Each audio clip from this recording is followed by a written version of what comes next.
Hello दोस्तों, कैसे हैं आप सब। आज की हमारी कहानी है सास का बंटवारा। यह कहानी है विमला देवी की। विमला देवी एक समझदार सुलझी हुई महिला थी, जो कि अपने दो पुत्रों और बहू के साथ एक घर में रहती थी। उनके पति को गुजरे 6-7 वर्ष हो चुके थे और अब उनकी भी उम्र ढलान की ओर जा रही थी। वह बहुत ही समझदार थी और अपनी समझदारी से आज तक अपने घर में सब कुछ ठीक ठाक से चला रही थी। पर अब उन्हें यह आभास हो चुका था कि अब समय आ चुका है। वह कभी भी इस दुनिया से जा सकती हैं और उन्हें समय रहते बंटवारा कर देना चाहिए, ताकि उनके जाने के बाद उनके बेटे में किसी प्रकार की कोई लड़ाई झगड़ा ना हो। पर उनके मन में कहीं ना कहीं यह बात भी थी कि यदि उन्होंने अभी ही अपना हाथ खाली कर दिया और सब कुछ बेटे बहू को दे दिया, तो हो सकता है बेटे बहू उनकी देख रेख ना करें और उनका बुढ़ापा कष्टप्रद हो जाए, जो कि सोचना एक सामान्य सी बात थी। हर कोई ऐसा सोचता है। खैर, जब वह यह सब सोच रही थी कि उनकी बड़ी बहू चाय लेकर आई। उन्होंने चाय का कप ले लिया और बहू से बोला कि चल मेरे कमरे में बैठकर चाय पीते हैं। छोटी बहू उस वक्त नहाने गई हुई थी। बड़ी बहू और सासू माँ के कमरे में आ गए। सासू माँ ने अपनी अलमारी खोली और बड़ी बहू को एक झुमके दिए और बोली कि यह झुमका तू रख ले। छोटी बहू को मत बताना, क्योंकि मैं ये तुझे ही देना चाहती हूँ। तू मेरी बहुत सेवा करती है। बड़ी बहू झुमके पाकर बहुत खुश हो गई और सोचा कि सासू माँ उसे ज्यादा प्यार करती हैं, और उसने चुपचाप झुमके रख लिए।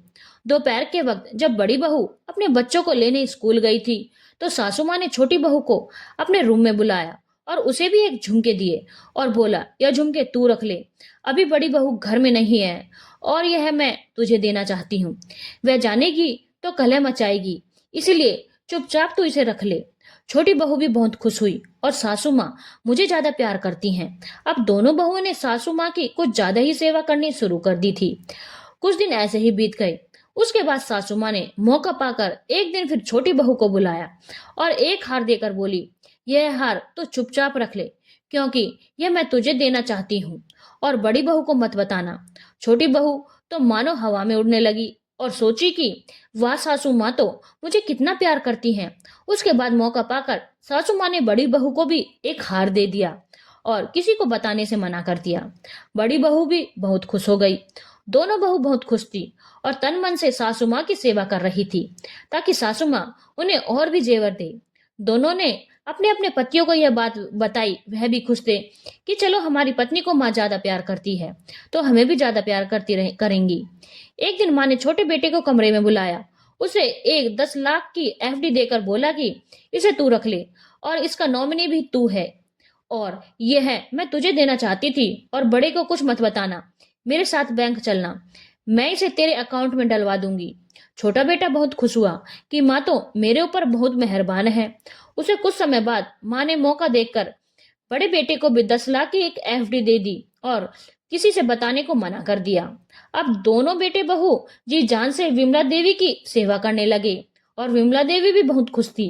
और वह समय समय पर दोनों बेटे बहू को यह हिदायत देती थी कि एक दूसरे के साथ प्रेम से रहना।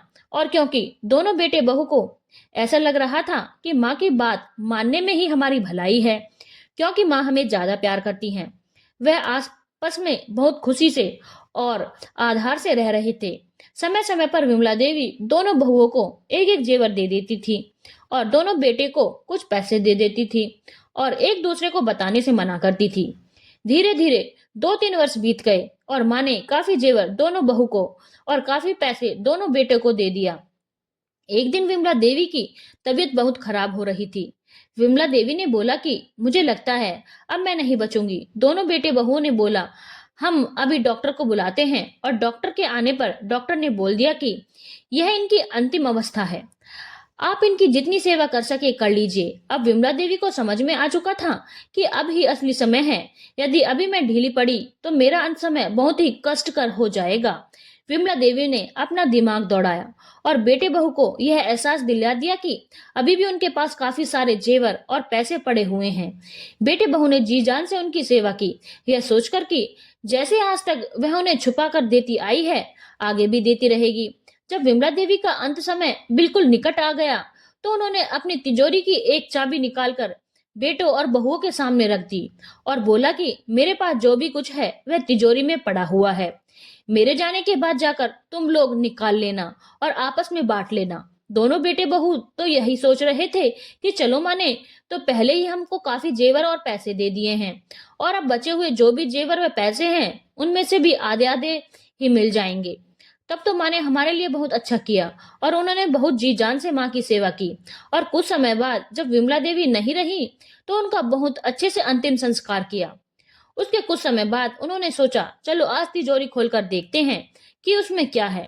दोनों बेटे बहू इस बात से खुश थे कि हमें तो बहुत कुछ ज्यादा मिल ही चुका है माँ की बदौलत। माँ हमें कितना प्यार करती थी। जब बेटे बहू ने तिजोरी खोली तो तिजोरी पूरी तरह से खाली थी। बस उसमें दो मकान के पेपर थे। एक वह मकान जिसमें यह लोग रहते थे, और एक मकान जो कि बिल्कुल इसी के बराबर इसी मकान के जैसा बगल में था, जिसे कि किराए पर दिया गया था और जिसका किराया विमला देवी लेती थी। साथ में एक पत्र भी था। पत्र खोलकर बेटों ने पढ़ना शुरू किया। पत्र में लिखा था कि मैंने अपने जीते जी अपने सारे जेवर और सारे पैसे दोनों बेटों और बहुओं में बराबर बांट दिए। कोई फर्क नहीं किया, बस एक दूसरे को बताने नहीं दिया, ताकि इस लालच में कि माँ मुझे ज्यादा प्यार करती है, कोई मेरा बुढ़ापा ना खराब करे और मेरी सेवा करे। मेरी यह युक्ति कार्य भी कर रही थी। अंत समय तक बेटे बहुए मेरी बहुत सेवा की। अब मेरे पास तुम लोगों को देने के लिए कुछ भी नहीं है, लेकिन यदि मैं यह झूठ नहीं बोलती और बता देती कि अब मेरा हाथ खाली हो चुका है, तो शायद तुम लोग मेरी कद्र करना छोड़ देते। कम से कम पैसों के लालच में तुम लोगों ने मेरी कद्र की है। और इस तिजोरी में दोनों घरों के पेपर हैं। यह घर मैंने बड़े बेटे के नाम और दूसरा घर छोटे बेटे के नाम कर दिया है। मुझे पता है कि साथ साथ में प्यार मोहब्बत से रहना संभव नहीं हो सकता, क्योंकि दोनों के अपने परिवार हैं और वह बढ़ेंगे ही। इसलिए किराएदार से घर खाली करवा लेना और दोनों अपने अपने घरों में अपना अपना परिवार लेकर रहना और हमेशा प्यार मोहब्बत से रहना, और कभी भी यह बात मन में नहीं लाना कि मैंने किसी को कम या ज्यादा दिया है। मैंने दोनों बेटों को एक एक चीज बराबर दी है। तो यह कभी मत सोचना कि मैं किसी एक बेटे को बहू को ज्यादा प्यार करती थी।